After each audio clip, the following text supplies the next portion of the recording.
Welcome to కృష్ణకాశీ పుణేవాలి channel.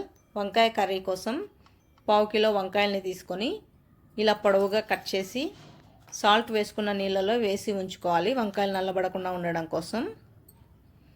బాండీలో 2 స్పూన్ల ఆయిల్ వేసి కొంచెం శనగపప్పు, హాఫ్ స్పూన్ ఆవాలు, హాఫ్ స్పూన్ జీలకర్ర, ఒక ఎండు మిరపకాయ వేసి బాగా వేయించిన తర్వాత ఒక పెద్ద ఆనియన్ని ఇలా చిన్న ముక్కలుగా కట్ చేసి వేసుకొని 2 నిమిషాలు మగ్గించి ఒక స్పూన్ అల్లం వెల్లుల్లి పేస్ట్, ఒక రెబ్బ కరివేపాకు వేసి అల్లం వెల్లుల్లి పేస్ట్ పచ్చివాసన పోయిన తర్వాత ఉప్పు నీళ్ళలో వేసుకున్న ఈ వంకాయలు వేసి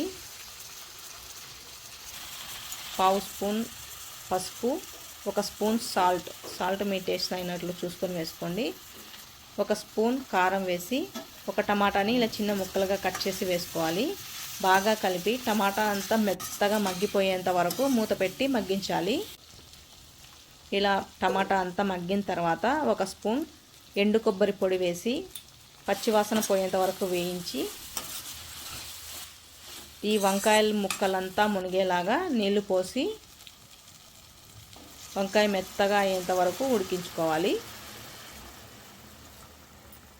మీకు కర్రీ ఎక్కువ గుజ్జు కావాలనుకుంటే ఎక్కువ నీళ్లు పోసుకోవచ్చండి.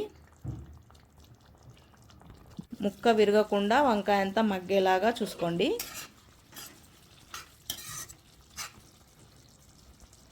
ఇలా వంకాయ అంతా మగ్గిన తర్వాత హాఫ్ స్పూన్ గరం మసాలా,